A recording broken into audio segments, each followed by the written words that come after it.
Welcome to Beyond Death, where we examine near-death experiences of people who say they have died, visited the other side, and returned.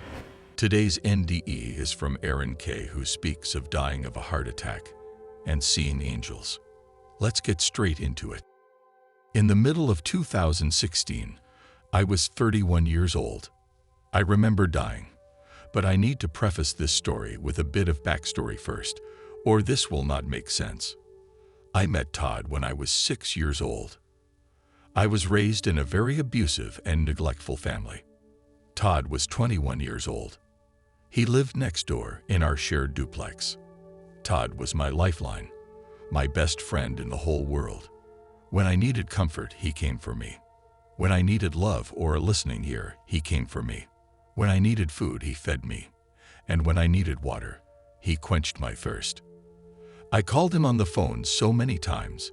In the early 90s, before the internet, all I could do was call him on a dialed tone phone in the middle of the night, and he always came for me. He was a huge part of my life and was the kindest, gentlest soul I have ever known. Fast forward years later, through no fault of our own and through forces we could not control, Todd was forced to move away, while I was forced to do the same. We lost contact. I wondered as a 15-year-old child what had happened to my best friend. We had such a strong soul-level connection. We could actually hear one another's thoughts, no matter how crazy it may sound. If I was thirsty, I didn't need to tell Todd. He just knew it instantly as he got up to fetch me a glass of water, without me having to speak any words on my own behalf. We had such a strong telepathic connection that I cannot justify or explain it in words. In mid-2016, I woke up from hearing a voice that spoke to me telepathically. Go to the nearest grocery store, name withheld. Although I immediately denied the validity of the thought, it felt important somehow. It resonated inside of my soul in a way I cannot explain in words. So I listened and felt it was right somehow. So I got up and drove to the nearby 24-hour grocery store, thinking it was only because I needed some groceries.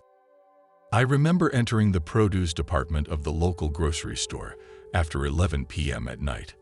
I never shopped that late. Still, I felt like it was the right thing to do.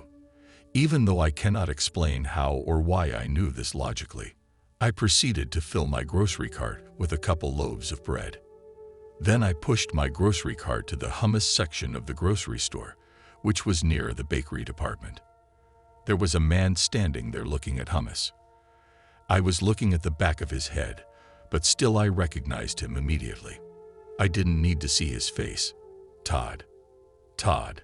I cried out. It was a purely psychic and non-physical recognition. He had a lot of gray hair that I wouldn't recognize, but my own soul just knew who he was. Todd turned around instantly as soon as he heard my voice, and he looked around until he made eye contact with me. Todd, I gasped. I abandoned my cart and my purse, and just to run towards him. He had no idea who I was. I ran to him and I held onto him and began to cry. I missed my best friend. He did not hug me back because he didn't know who I was. I pulled back and I tried to stop crying so much. Todd, it's me. It's Erin, your sweet girl. He always called me his sweet girl. He pulled back saying, oh my God, Erin, it's you. He cried as hard as I did. My sweet girl, you're all grown up. He cried and kept kissing my face and looking at me. I kept crying and said, it's me. I missed you. Where have you been? He held me in his arms, saying, sweet girl, it was not up to me. I sent you so many letters. Did you get them? I replied, no, I never got any letters. I thought you were dead. I cried and I held on to him for dear life as he said, no, I sent you so many letters and I tried to find you. I would never leave you all alone. I said, I never thought you would. He brought me back to the hotel he was staying in, and I had the privilege of meeting his two lovely daughters and being reunited with his lovely wife, who knew me before we were forced to break contact. I don't believe for a second that this was a coincidence. I never go grocery shopping at night. We were meant to meet again. A day later, I was forced to say goodbye to my best friend Todd, and he promised that we would be together again soon. I cried, as did he, and I believed him. Before he let go of me, he promised me that he would call me on my cell phone in 2 weeks. I kissed him goodbye. Todd lived in another state and had to go back home. 2 weeks later, when I did not receive a phone call from Todd, I knew that something was wrong. I decided to call his home phone number late at night. I waited for the phone to ring and for Todd to answer, but he did not. Someone else did. "Hello?" she asked over the phone. I did not recognize her voice. I replied, "Hello? Is Todd home?" I apologized for the late hour that I was calling. "Who is this?" the older woman asked me. "It's Erin," I replied over the line. "Erin?" she asked aloud. "I know who that is." I heard Todd's wife's voice in the background. She took the phone and said hello. I asked, "Is Todd home? He should have called me by now. I know it's late." She sighed and paused before answering with tears over the phone line. "Erin, I am so sorry. Todd passed away." I was in shock. "What?" I cried. "I am so sorry. I'm so sorry. This is all my fault." And then I hung up the phone. I couldn't actually handle the pain of reality in this moment. I thought, what? My best friend is dead and gone. No, I couldn't seem to handle that much pain. I went into shock and could not accept that my best friend in the world was dead. I dropped to my knees on the floor of my bedroom, and I rolled over to my left side and began to scream and cry hysterically. Then I heard my cell phone ring. I answered it. It was Todd's lovely wife saying, "Erin, Todd loved you very much, and he would not want you to blame yourself for this." "I am so sorry." I continued to cry over the phone line. She replied, "Me too, honey." We both cried, and I hung up the phone. I kept thinking, he couldn't be gone for real, could he? I immediately deleted Todd's phone number because I couldn't bear to see it on my phone again. I told myself that it wasn't true, but I was lying to myself. After several minutes, the pain of reality hit me like 1,000 bricks, striking me in my chest. I couldn't handle the pain. I cried to myself as I rocked back and forth on the floor of my small bedroom. He cannot be gone. We just found each other again. This is so wrong. I cried. Then I completely lost it and could not breathe or think. I could not exist as a human being anymore. My best friend in the world was gone. I felt so angry inside and so helpless. I screamed at the top of my lungs for about 20 minutes until I felt like I might die of a broken heart. Then I did die of a heart attack. I felt a sharp, stabbing pain shooting down the left side of my arm. At the same time, I felt a very sharp pain shooting through my heart and entire chest. It was a very heavy, crushing pain. I felt very sweaty, panicky, and out of breath. I have asthma and felt like I was having an asthma attack because I could not breathe. I was in so much pain, I didn't even try to breathe. I loved my best friend, Todd, so much, I could not imagine living without him again. I can remember holding my left arm and crying out in agony. In that moment, I felt like death was my only option. I let my body go limp, and I let the pain overwhelm me. I let go. Then I was standing outside of my body. I was shocked that I was very much alive, standing outside of my dead body. It was very frightening, actually. I was standing over my dead body, looking down. I looked at my dead, lifeless body, and my eyes were open and a bit glazed over. My body was completely lifeless. I wondered what was happening. Then I realized that I was dead.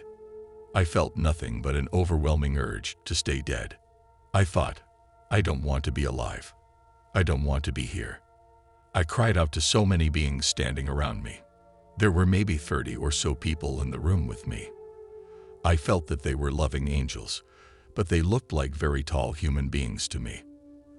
They were very beautiful.